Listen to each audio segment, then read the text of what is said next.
귀한 예배의 자리 가운데 나오신 여러분들 모두를 진심으로 환영하고 또 축복합니다. 여러분, 우리가 신앙생활을 하다 보면 마치 모든 것이 다 회복된 것처럼 보이는 그런 순간들이 때때로 찾아올 때가 있습니다. 오래 끌어왔던 문제가 조금씩 해결되는 것 같고, 막혀있던 문이 열리는 것 같고, 잃어버린 것을 다시 찾게 되는 순간들이 우리 인생 가운데 찾아옵니다. 이러한 순간을 맞이하게 되면 우리의 생각은 자연스럽게 이렇게 이어지지요. 아, 이제는 괜찮아졌구나. 이제는 좀 안심해도 되겠구나라고 우리는 스스로 그렇게 생각합니다. 그러나 가만히 들여다보면 겉으로 보기에는 회복처럼 보였던 그 순간들이 오히려 우리의 마음에 가장 느슨하게 만들고 또 때로는 가장 방심하게 만듭니다. 상황이 좋아지는 것 같아 보일수록 결국 그 좋아 보이는 상황 자체에만 우리를 집중하게 만들어서 그렇게 착시가 생겨 내 마음의 상태가 어떠한지, 내가 영적으로 건강한지를 실제로 점검하지 못하게 되는 겁니다. 그래서 우리가 해피엔딩이라고 생각했던 그 자리는 어쩌면 가장 긴장해야만 하는 그런 영적인 순간일 수도 있다라는 것이죠.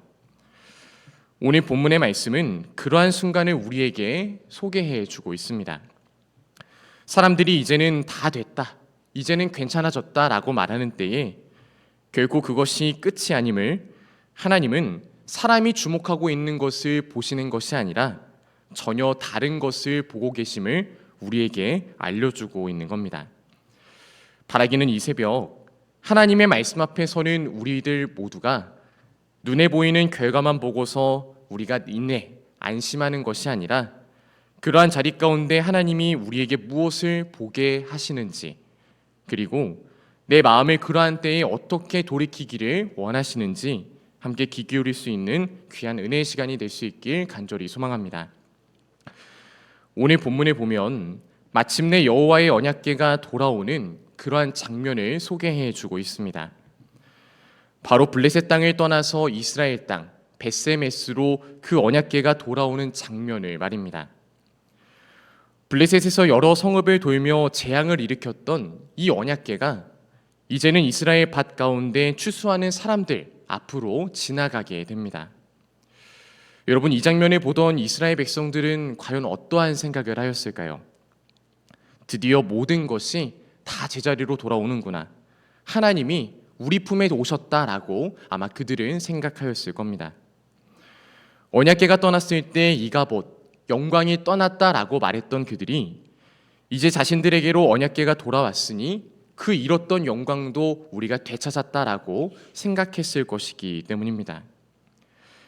실제로 벳세메스 사람들은 우리가 자연스럽게 예상할 수 있는 그런 반응을 보이고 있습니다. 그들은 밭에서 밀을 베다가 언약궤를 보고서 크게 기뻐하였고 그 앞에서 번제를 올려드리기까지 합니다. 긴 시간 잃어버렸던 것을 되찾은 것처럼 전쟁의 상처 속에서 작은 희망을 발견한 그런 사람들과 같이 그들이 행동을 하였던 겁니다. 그런데 성경은 이 언약궤의 복귀 사건을 단순한 해피엔딩, 그것으로 마무리하고 있지 않습니다. 사람들의 눈에 모든 것이 회복된 것처럼 보이는 바로 그 순간 가운데 하나님은 전혀 다른 곳을 보고 계셨기 때문입니다. 그러면 주님은 과연 무엇을 주목하고 계셨을까요? 그건 바로 언약궤가 도착했던 그 자리, 바로 벳세메스 사람들의 마음의 상태였습니다. 오늘 말씀은 이렇게 기록하고 있는데요, 우리 6장 19절 말씀을 다시 한 번 더 봉독해 보겠습니다.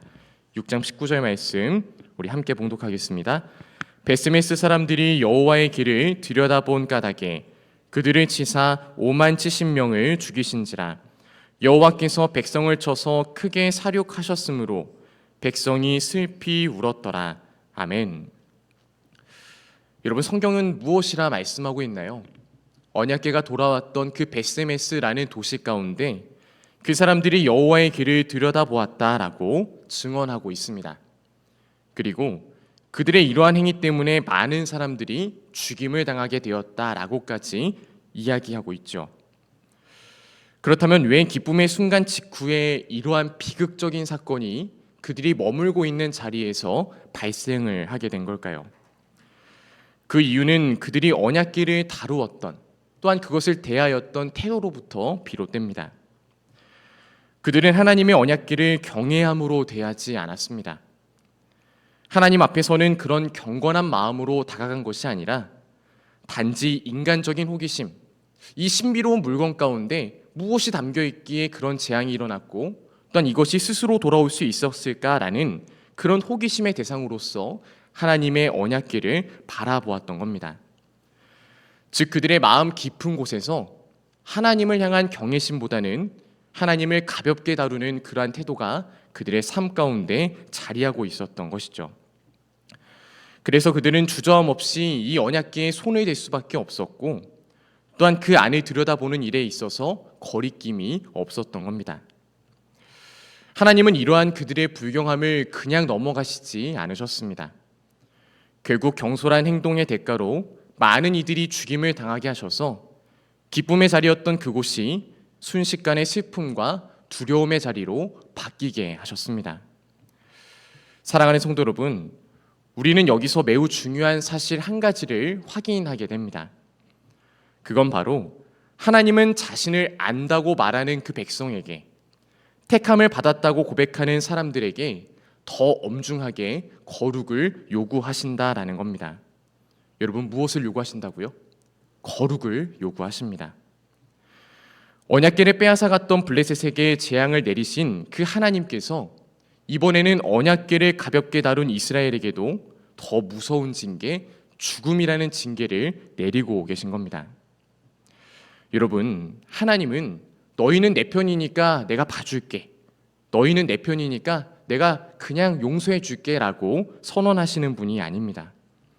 그리고 그의 택한 백성에게 대충 넘어가 주시는 분도 역시 아니십니다. 하나님은 하나님이시고 또한 그의 거룩은 우리가 함부로 침범할 수 없는 그런 자리이기 때문입니다. 우리는 하나님을 하나님답게 대우는 법을 배워야만 합니다. 그리고 그런 참된 신앙인으로서 주님을 거룩하게 대해야 합니다. 바라기는 주님 앞에서 언제나 경외함으로 설 줄 아는, 또한 주님을 두려움으로 대할 줄 아는 그런 여러분들이 되시길 주님의 이름으로 간절히 소망합니다. 또한 베세메스 사람들은 하나님의 무거운 징계를 경험한 직후에 이렇게 고백하고 있습니다. 우리 6장 20절 말씀을 함께 한 목소리로 봉독하겠습니다. 베세메스 사람들이 이르되 이 거룩하신 하나님 여호와 앞에 누가 능히 서리오? 그를 우리에게서 누구에게로 올라가시게 할까 하고. 아멘. 여러분, 이 말은 매우 정확한 고백입니다.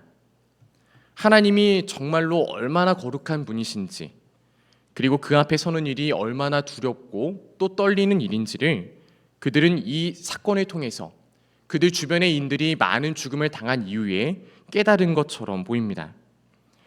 그러나 여러분, 이러한 고백 이후에 그들이 택하였던 행동을 우리가 살펴본다면 그들은 이 깨달음이 제대로 회개로 이어지지 않았음을 확인하게 되어집니다. 그들은 깨달은 직후에 하나님 앞에 엎드려서 죄를 자복하거나 하나님, 우리가 잘못했습니다, 우리를 불쌍히 여겨주세요 라는 그런 기도를 올려드리지 않고 대신 이렇게 얘기합니다. 이 개가 우리에게서 떠나가게 하려면 과연 누구에게로 이것을 우리가 보내야만 할까라고 그들은 이야기하고 있습니다. 무엇을 택하고 있을까요? 깨달음 이후에 회개를 택한 것이 아니라 하나님을 피하는 쪽을 그들은 선택하였던 겁니다. 그리고 즉시 기란 여라임 사람들에게 전령을 보내서 우리에게 온 이 언약궤를 너희에게로 옮겨가라 라고 그들은 요청하고 있습니다. 여러분, 이 장면 매우 익숙한 장면이죠. 베세메스 사람들의 태도는 블레셋 사람들이 재앙을 피하기 위해서 언약궤를 이성읍 저성읍으로 보내는 그런 모습과도 너무나도 많이 닮아 있습니다. 여러분, 이스라엘은 블레셋 사람들과는 다른 것을 선택해야만 했습니다. 하지만 그들은 하나님 앞에서 자신의 죄들을 돌아보는 것이 아니라 그 이방인들이 택했던 방식 그대로, 즉 하나님을 멀리 자신들로부터 떠나게 하는 방식으로 그렇게 문제를 해결하려고 하였습니다. 여러분, 이 모습 속에서 우리는 또한 우리 자신의 모습을 발견하게 됩니다. 하나님이 두려워질 때, 또 하나님이 내게서 부담스러워질 때 우리는 그분 앞에 더 가까이 나아가려고 하기보다는 오히려 하나님과의 적당한 거리를 두고 싶어 할 때가 있습니다. 예배는 드리고 있지만 내 마음은 멀어지고 있고, 말씀은 듣지만 순종은 저 뒤로 미루고, 회개해야 할 때가 있지만 회개하는 대신에 그 자리를 피하는 것으로 우리는 그 모든 것을 무마하려고 합니다. 베세메스 사람들도 역시 그들이 하나님의 백성들이었지만 이러한 태도를 보이고 말았습니다. 그러나 여러분, 하나님은 절망 가운데 그가 이루신 역사를 끝마치시지 않으십니다. 결국 기란 여라임 사람들이 올라와서 언약궤를 가져가고, 또한 산에 있는 아비다납의 집에 그 언약궤를 들여놓았다라고 성경은 기록합니다. 그리고 그의 아들 엘르아사를 거룩하게 구별하여서 그 궤를 맡기는 일을 맡겼다, 지키게 하였다라고 성경은 기록합니다. 같은 언약궤인데도 어떤 곳에는 죽음과 두려움이 임했고, 또 다른 곳에서는 무려 20년 동안이나 조용히 머무르면서 하나님이 함께 하시는 은혜의 시간이 머물고 그들이 하나님을 경외하게 되었다, 경배하게 되었다라고 기록을 하고 있습니다. 여러분, 차이는 어디에 있었을까요? 하나님이 달라지신 걸까요? 아니면 언약궤가 그 의미에 있어서 무엇인가 달라진 것이었을까요? 정말로 달라졌던 것은 하나님을 대하는 사람들의 태도, 그리고 그 앞에서 자신을 어떻게 구별하였는가, 그것을 통하여서 그들이 머물고 있는 자리의 의미가 완전히 달라지게 되었습니다. 베세메스에서는 하나님의 거룩을 무너뜨릴 때 심판이 임했고, 기란 여나임에서는 구별된 자가 언약궤를 지킬 때에 그 자리 가운데 평안이 임했습니다. 하나님 앞에서 아무렇게 서는 자리는 두려움의 자리가 되었지만, 하나님 앞에 자신을 구별하는 자리는 은혜의 자리가 될 수 있었다라는 것입니다. 사랑하는 성도 여러분, 오늘 말씀이 우리에게 분명히 가르쳐주고 있는 것, 그 메시지를 기억하시길 소망합니다. 하나님 앞에 설 수 있는 사람은 그분의 거룩을 두려움으로 인정하면서, 또한 자신의 마음을 거룩하게 구별하는 사람들만이 하나님 앞에 온전히 설 수 있음을 여러분들 꼭 기억하시길 간절히 소망합니다. 언약궤가 돌아왔다는 사실보다 더 중요했던 건 그 언약궤 앞에 서 있던 사람들의 마음이, 사람들의 태도가 어떠했는가였습니다.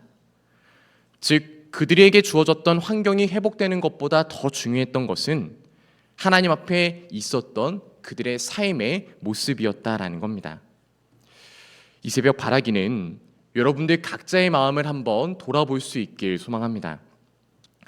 하나님을 가까이 두고 싶다, 그렇게 이야기하면서도 정작 내가 하나님을 가볍게 여겼던 순간은 없었는지, 하나님이 부담스러워질 때 회개하려고 나오기보다는 그 자리를 피하려고 했지는 않았는지, 그리고 베세메스 사람들처럼 내 인생의 문제를 하나님께 가져가기보다는 그저 하나님을 멀리 두고 내가 내 인생 내가 해결하겠다라고 그렇게 고집 부리지는 않았는지 한번 진지하게 생각해 보셨으면 합니다. 바라기는 그 마음을 가지고서 특별히 이렇게 기도했으면 좋겠습니다. 하나님, 주님의 거룩 앞에 제 마음을 다시금 세우게 하여 주옵소서. 하나님을 가볍게 대하지 않게 하시고 두려움으로 피하는 것이 아닌 경외함으로 주님께 가까이 가게 하여 주옵소서. 내 삶을 주님 앞에 구별되게 하시고 지금 서 있는 나의 삶의 자리가 베세메스가 아닌 기란 여라임이 되게 하여 주옵소서. 여러분, 이렇게 주님께 고백을 올려드리시며 이 새벽 기도할 수 있는 여러분들 모두가 되기를 주님의 이름으로 간절히 소망합니다.